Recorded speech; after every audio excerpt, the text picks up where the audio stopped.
আসসালামু আলাইকুম ওয়া রাহমাতুল্লাহি ওয়া বারাকাতুহু। প্রিয় দর্শক সকলে কেমন আছেন? আশা করছি ভালো আছেন। আলহামদুলিল্লাহ আমিও ভালো আছি। প্রিয় দর্শক আপনারা জানেন যে ভিডিওটি যেই চ্যানেল থেকে দেখছেন এই চ্যানেলটি হচ্ছে IJPTV অর্থাৎ ইসলামী যুব পরিষদ গাজীপুর।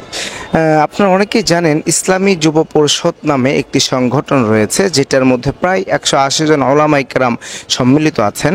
IJPর যে ফোর মিনিং আছে এটার অর্থ কিন্তু ইসলামী যুব পরিষদ। আর আমরা সকল ওলামায়ে কেরাম মিলে একসাথে হয়ে আজকে একটি নৌকা ভ্রমণ করতে যাচ্ছি।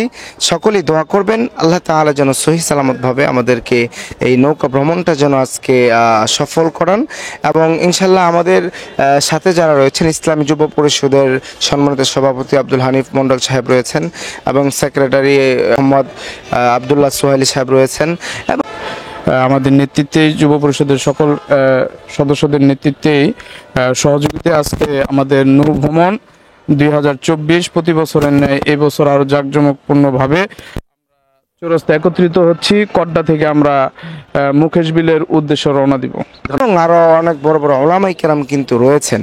আলহামদুলিল্লাহ আমরা এখন রওনা দিয়ে দিব। তো চলুন দেখতে থাকুন আজকের এই ব্লগটি, ওলামায়ে কেরামের ব্লগটি ইনশাআল্লাহ। পাশেই থাকবেন ইসলামী যুব পরিষদ গাজীপুরের, পাশেই থাকবেন IJPTV। হ্যাঁ দর্শক, গাজীপুর চৌরাস্তা ঈদগাহ মাঠ থেকে আমরা কিন্তু অলরেডি বেরিয়ে যাচ্ছি। সমস্ত ওলামায়ে কেরাম দলবদ্ধভাবে আমরা যাচ্ছি সেই কড্ডার উদ্দেশ্যে। আলহামদুলিল্লাহ আমরা কড্ডায় চলে এসেছি। আমাদের ব্যাকগ্রাউন্ডে দেখতে পাচ্ছেন যে একটি সেলু দেখা যাচ্ছে। এই সেলুটি দিয়ে কিন্তু আমরা মূলত এই নৌকাটি দিয়ে কিন্তু আমরা মূলত যাব আমাদের গন্তব্যস্থানে, সেই মুখোশ বিল নামক একটি স্থান রয়েছে ওখানে। আলহামদুলিল্লাহ এদিকে কিন্তু যে বাবুর্চি রয়েছেন রান্না করার জন্য কিন্তু তিনি প্রস্তুতি নিচ্ছেন। আমরা দেখতে পাচ্ছি অলরেডি যে বাবুর্চি কাকা রয়েছেন তিনি কিন্তু অলরেডি পাক শাকের জন্য ব্যস্ত হয়ে পড়েছেন। মাশাআল্লাহ, সম্মানিত উপস্থিতি, আমরা সকলেই নৌকার মধ্যে এসে আসন গ্রহণ করি। যারা এখনো নৌকার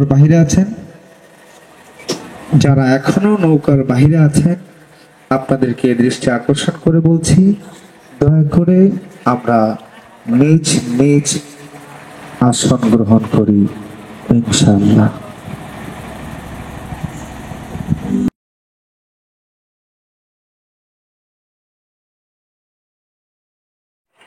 হ্যাঁ দর্শক, আমরা যাওয়ার আগ মুহূর্তে একটু বৃষ্টি হয়েছিল, তো এই পর্যায়ে মোনাজাত করছেন চান্দনা চৌরাস্তা কেন্দ্রীয় মসজিদের পেশ ইমাম মুফতি আবু নাঈম কাসিমি সাহেব হাফিজাহুল্লাহ।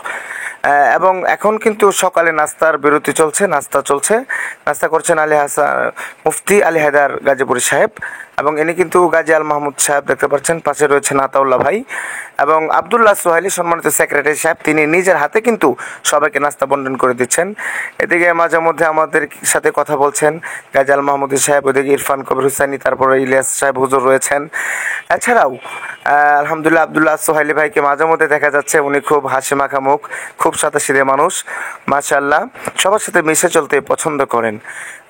তিনি আসলে খুব উদার মনের মানুষ। তিনি কিন্তু আমাদের সাহেব সহ আবদুল্লাহ সোহাইলি সাহেব সহ এদিকে বড় আব্দুল কুদ্দুস সিদ্দিকী ভাই সহ আরও অসংখ্য ওলামায়ে কেরাম, যাদের এদিকে রয়েছেন মুফতি আবু নাঈম কাসিমি সাহেব হুজুর, নাসিরউদ্দিন খান সাহেব হুজুর, আরও রয়েছেন মিরাজ সাহেব হুজুর, তারপরে রয়েছেন ইলিয়াস সাহেব হুজুর এবং ইরফান কবির হুসাইনি সাহেব সহ গাজী আল মাহমুদ সাহেব হুজুর এবং গাজী আলে হায়দার সাহেব রয়েছেন উপস্থিত।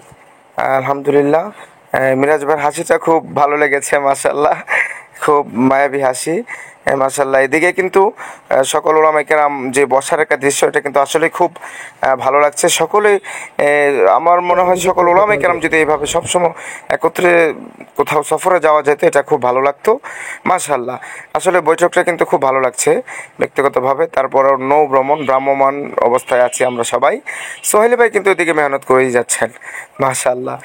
আর এদিকে মুফতি আবু হানিফ ভাই মাওলানা, এদিকে কিন্তু রয়েছেন সেই আমাদের গাজী আনাস ভাই, আলহামদুলিল্লাহ তিনিও কিন্তু মাঝে মধ্যে উপস্থাপনা করে যাচ্ছেন, খুব ভালোভাবেই উপস্থাপনা করেছিলেন। এবং আপনারা দেখতে পাচ্ছেন সবার কাছ থেকে সিগনেচার নেওয়া হচ্ছে, মূলত কজন এসেছি বা কিসের সিগনেচার এটা আমাদের মাননীয় সেক্রেটারি সাহেব আবদুল্লাহ সোহাইলি সাহেবই বলতে পারবেন। আলহামদুলিল্লাহ তো দেখতে দেখতে আমাদের নৌকা চলে যাচ্ছে প্রায় মুখোশ বিলের কাছাকাছি। এদিকে আমাদের স্বাক্ষরও নেওয়া হয়ে যাচ্ছে। এদিকে গাজী আল মাহমুদ শাহ হুজুরকেও কিন্তু অনেক ভালো লাগছে। ওনারা আসলে সবাই অনেক আমলওয়ালা মানুষ। মুফতি আবু নাঈম কাসেম শাহ হুজুরও এবং আলী হায়দার সাহেব হুজুরও এবং মুফতি নাসিরউদ্দিন খান সাহেব হুজুরও, তারাই কিন্তু আমাদের মানে দিক নির্দেশনা দিয়ে থাকেন সব ক্ষেত্রে, সব দিকেই পজিটিভ পথে, আলহামদুলিল্লাহ। এদিকে রব্বানী সাহেব হুজুরও আছেন মাশাআল্লাহ, এই যে রব্বানী সাহেব হুজুর আসছেন এবং ইলিয়াস সাহেব হুজুর, আলহামদুলিল্লাহ। এখানে কিন্তু অনেক আলোচনা হয়েছে, অনেক কথাবার্তাও হচ্ছে। আসলে একে অপরের প্রতি সহানুভূতি এবং এখানে কিন্তু আদব আখলাকেরও একটি বিষয় আমাদেরকে আলোচনা করা হয়। আমরা কিভাবে মানুষের সাথে আচরণ করব, কিভাবে আমরা আচরণ করলে মানুষ আমাদের ধারায় কষ্ট পাবে না, এই বিষয়গুলো এখানে ক্লিয়ার করা হয়। ফাঁকে ফাঁকে কিছুক্ষণ আলোচনা রাখছিলেন গাজী আল মাহমুদ শাহ হুজুর, আলহামদুলিল্লাহ। তারপরেও গাজী আল মাহমুদ সাহেব হুজুর অনেক গুরুত্বপূর্ণ কিছু বিষয় নিয়ে এখানে আলোচনা রেখেছেন। সাউন্ডটা স্পষ্ট না হওয়ার কারণে আমরা সাউন্ডটা দিতে পারিনি, সেজন্য আন্তরিকভাবে দুঃখিত। এদিকে সভাপতি আর সেক্রেটারি সাহেব কিন্তু একটু পরে পরে পরামর্শ করছেন কিভাবে কি করা যায়, মূলত বিষয়টাকে কিভাবে এগিয়ে নিয়ে যাওয়া যায় ইসলাম যুব পরিষদ গাজীপুরকে। হ্যাঁ, তারা কিন্তু মূলত পরামর্শ করে যাচ্ছিলেন। আলহামদুলিল্লাহ, তাদের পরামর্শে আমরা মুগ্ধ। তারা যেই পরামর্শ করে যে কাজ করছেন আমরা তাতে আলহামদুলিল্লাহ সন্তুষ্ট। এদিকে আতাউল্লাহ ভাই কিন্তু একটু পরে পরে উপস্থাপনা করছিলেন। আলহামদুলিল্লাহ, দেখতে পাচ্ছেন আমাদের নাসিরউদ্দিন খান সাহেব হুজুর ঘেমে গিয়েছিলেন। এখানে রব্বানী সাহেব হুজুর, মৌলানা মুফতির রব্বানী সাহেব হুজুর কিন্তু আলোচনা করছেন, ফাঁকে ফাঁকে কিছু আলোচনা করেছেন। এদিকে গাজীপুরি সাহেব হুজুরও মাশাআল্লাহ অনেক সুন্দর লেকচার রেখেছেন। ওনার আলোচনায়ও সকলেই সন্তুষ্ট। সাউন্ড ক্লিয়ার না হওয়ার কারণে আমরা তার রিয়েল ভয়েসটা দিতে পারিনি, সেজন্য আন্তরিকভাবে দুঃখ প্রকাশ করছি। আলহামদুলিল্লাহ, আবু হানিফ ভাই কিন্তু মানে অনেক ভালো দেখা যাচ্ছে ভাইয়াকে, মাশাআল্লাহ। এদিকে কিন্তু শাহিন ভাই দেখতে পাচ্ছেন, এদিকে ওমানি সাহেবকে দেখতে পাচ্ছেন, নোমানি সাহেব হুজুর, আলহামদুলিল্লাহ। আসলে জালালিবাদী সাহেব হুজুরকে কিন্তু মাশাআল্লাহ অনেক ভালো দেখাচ্ছে। এদিকে অনেকের কাছ থেকে, যাদের কাছ থেকে স্বাক্ষর নেওয়া বাকি ছিল, তাদের নামগুলো লেখা হচ্ছে, মাশাআল্লাহ। তারপর অনেক মুরব্বীরাও আমাদের সাথে এসেছেন, আমাদেরকে নাকি অনেক ভালো লাগে, আরও আলোচনা করছেন অনেক মুরব্বীরা, সিনিয়র আলেমরা, আলহামদুলিল্লাহ। মোটামুটি আমরা যেই সফরটা করেছি অনেক ভালো লাগার একটি সফর, অনেক আনন্দের একটা মুহূর্ত ছিল, যেই মুহূর্তটাকে আমরা কখনো ভুলতে পারছি না এবং পারবও না হয়তোবা। প্রিয় দর্শক, মনোহর ভাইয়ের চাহনিটা কিন্তু অস্থির ছিল, আলহামদুলিল্লাহ। আসলে এই যে একটা আলেমদের মিলন মেলা, এটা কিন্তু অসাধারণ একটি কাজ এবং এটা প্রতি বছরই হয়ে থাকে আমাদের। বিশেষ করে আবদুল্লাহ সোহেল ভাইয়ের যে হাসিটা, সেটা কিন্তু অনেক ভালো মানিয়েছে। শাহিন ভাই আবার মাঝে মধ্যে কিছু বলছিল, কিছু উপস্থাপনা এবং কিছু কথা বলছিলেন, সেটাও অনেক ভালো লেগেছে, মাশাআল্লাহ। শাহিন ভাইয়ের কথাটাও অনেক গুরুত্বপূর্ণ কিছু পয়েন্ট ছিল। তারপরে যে আব্দুল কুদ্দুস সিদ্দিকী ভাই বসে আছেন, আবদুল্লাহ সোহেলি ভাইও একটু পরে খেয়াল রাখছেন সবার প্রতি, এবং আবু হানিফ ভাই আমাদের ইসলাম যুব পরিষদের সম্মানিত সভাপতি সাহেব, তিনিও কিন্তু সবার প্রতি খেয়াল রাখছেন কারো কোনো ত্রুটি হচ্ছে কিনা। এদিকে আমাদের মুফতি মারুফ ভাই সাহেব অনেক সুন্দর টপিক রেখেছেন, অনেক সুন্দর সুন্দর কথা বলেছেন। প্রিয় দর্শক, কিছুক্ষণ পরে আমাদের যেই মানে মেহমানদের মধ্যে যারা মেইন মেহমান রয়েছেন, তাদের মধ্যে একজনে বক্তব্য রাখবেন। চান্দনা চৌরাস্তা কেন্দ্রীয় মসজিদের ইমাম সাহেব হুজুর মুফতি আবু নাঈম কাসেম সাহেব হুজুর কিছু আলোচনা করছেন, শুনুন। আলহামদুলিল্লাহ ওয়াহদা ওয়াসসালাতু আউযু বিল্লাহি মিনাশ শাইতানির রাজীম বিসমিল্লাহির রহমানির রহিম واعتصموا بحبل الله جميعا ولا تفرقوا أما بعد গাজীপুরের আজকের এই নবমান উলামায়ে কেরামের মধ্যে ইসলামী যুব পরিষদ এর নবগঠিত সভাপতি এবং অভিনন্দন,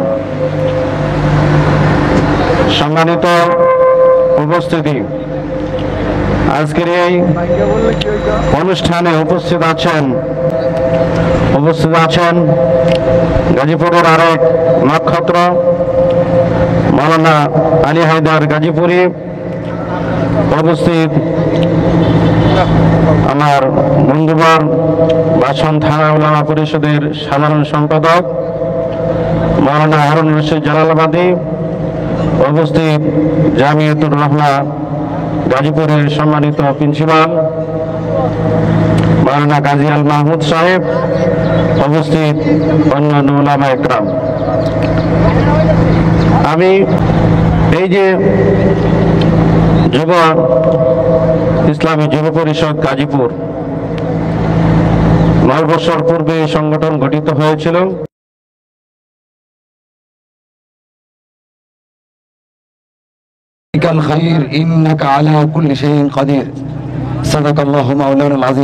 ইসলামী যুব পরিষদ গাজীপুরের সম্মানিত সাধারণ সম্পাদক, বাসন থানা উলামা পরিষদের সংগ্রামী সভাপতি বন্ধুবর মুফতি আবু নাঈম কাসিমি সাহেব, উপস্থিত আছেন বিশেষ অতিথি মুফতি আলী হায়দার সাহেব, উপস্থিত আছেন বিশেষ অতিথি মুফতি গাজী আল মাহমুদ ভাই এবং যুব পরিষদ আমাদের বাসন থানা উলামা পরিষদের সম্মানিত সাধারণ সম্পাদক আমাদের অত্যন্ত শ্রদ্ধেয় বন্ধু মাওলানা হারুন রশিদ জালালাবাদী সাহেব, যুব পরিষদের সম্মানিত সেক্রেটারি আব্দুল্লাহ সোহাইলি ভাই, যুব পরিষদের নবনির্বাচিত সাংগঠনিক সম্পাদক হাফেজ খালেদ ভাই সহ আপনার রহমতুল্লাহ ভাই এবং বিভিন্ন নেতৃবৃন্দ, মুফতি আখতারুজ্জামান নোমানী, মাওলানা জুনায়েদ আল হাবিব। বাংলাদেশে আমরা একটি নৌ ভ্রমণের মাধ্যমে সুক্রিয়া সভায় আজকে পানিপথে রওনা হয়েছি।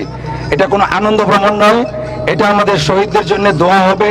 আর মহান রব্বুল আলামিনের কাছে মিডিয়ার মাধ্যমে আয়নাঘর দেখেছেন, কিন্তু আমি একজন বান্দা, এই যে ডিবির আয়নাঘরে 3 দিন আমি নিজে ঘুমছিলাম, এই চোখ আয়নাঘর সচক্ষে দেখে এসেছি। রাত না স্বাধীন ছিল না, ওলামায়ে কেরাম কি বলবেন কি না বলবেন এটা ওরা নির্ধারণ করে দিত। বেশ কিছু সমন্বয়কদের সাথে আমাদের নিবিড় যোগাযোগ আছে। আমরা গাজীপুরেও যিনি দায়িত্বপ্রাপ্ত মেজর আসিফ, ওনার সাথে বৈঠক করেছি, উনি আমাদের সহযোগিতা চেয়েছেন।